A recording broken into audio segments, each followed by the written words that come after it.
किसी मुल्क में एक शहजादा था जिसका नाम फिरोज था। इसकी दो बीवियां थीं, एक का नाम सुनहरी और दूसरी का नाम चंदा था। सुनहरी के बाल लंबे और सुनहरी रंग के थे, जिसकी वजह से इसका नाम सुनहरी था और वो बहुत ही खूबसूरत थी। शहजादे फिरोज के माँ बाप चंदा से ज्यादा सुनहरी को पसंद करते थे। उनकी सुनहरी को पसंद करने की वजह यह थी कि वो अक्लमंद और अखलाक में भी अच्छी और सबका ख्याल रखने वाली लड़की थी। और फिरोज के वालिदैन का यह कहना था कि उनके बाद फिरोज और सुनहरी बादशाह और मलिका बनेंगे, लेकिन चंदा ये हरगज नहीं चाहती थी कि सुनहरी मलिका बने। वो एक बदअखलाक, खुद गरज, मतलब परस्त और चालाक थी, इसीलिए कोई इसे पसंद नहीं करता था। यहाँ तक कि उनकी रियाया चंदा से ज्यादा सुनहरी को पसंद करती। चंदा सुनहरी से बहुत नफरत और हसद करती थी और इसी हसद और नफरत की आग ने इसे पागल कर दिया था। एक दिन इसके दिमाग में एक आइडिया आया और वो अपनी दोस्त जादूगरनी के पास गई और इसे खत्म करने का कहने लगी। सुनो मेरी प्यारी दोस्त जादूगरनी, मुझे सुनहरी और बादशाह मलिका को खत्म करना है, क्या तुम मेरी इसमें मदद करोगी? हाँ, मैं जरूर तुम्हारी मदद करूंगी। ये बताओ पहले किसे मारना है?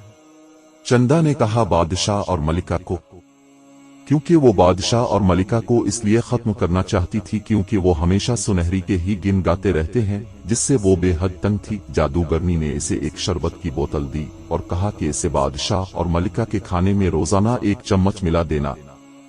चंदा ने बिल्कुल ऐसा ही किया और कुछ दिनों में बादशाह और मलिका की तबीयत बहुत बिगड़ने लगी। बादशाह और मलिका की अचानक तबीयत खराब देखकर सुनहरी और फिरोज बहुत परेशान हुए। उन्होंने बादशाह और मलिका का बहुत इलाज करवाया, मगर किसी को उनकी बीमारी समझ न आई। ये सब कुछ सुनहरी को बहुत अजीब लगा। बादशाह और मलिका की अचानक तबीयत खराब होना और चंदा का उन दिनों में बादशाह और मलिका की खिदमत करना, उन सब बातों पर गौर करने के बाद वो इस नतीजा पर पहुंची कि ये सब चंदा की साजिश।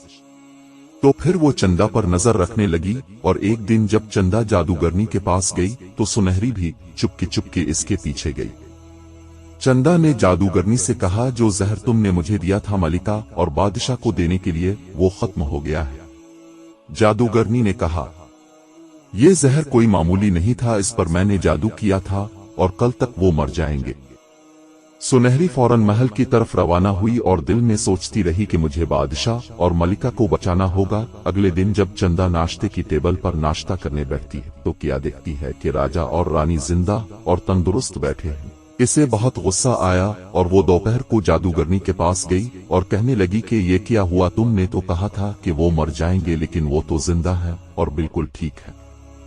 लेकिन मेरा जादू तो कभी नाकाम नहीं हुआ, मुझे खुद समझ नहीं आ रहा कि क्या हो रहा है। तभी आवाज आई कि क्या हम समझाएं? वो सुनहरी और उसके साथ एक परी थी जो हुआ में अलिफाड़ रही थी। चंदा ने पूछा, सुनहरी तुम और ये परी जैसी लड़की कौन है? ये मेरी दोस्त परी है जिसकी एक दफा मैंने मदद की थी और उसने मुझे इनाम के तौर पर एक ख्वाहिश मांगने को कहा, मैंने नहीं मांगी, तब से ये मेरी दोस्त बन गई और अब तुम और तुम्हारी दोस्त 10 साल के लिए बलि बन जाओगे। और इतनी ही देर में वो दोनों सजा के तौर पर बिल्लियां बन गईं। 10 साल बाद सुनहरी और फिरोज बादशाह और मलिका बन गए। अब चंदा को उसके किए की सजा मिल चुकी थी। अब वो हर एक को हसद और नफरत करने से मना करने लगी और लोग अब खुशी खुशी रहने लगे। दोस्तों, उम्मीद करता हूं कि आज की कहानी आपको जरूर पसंद आई होगी।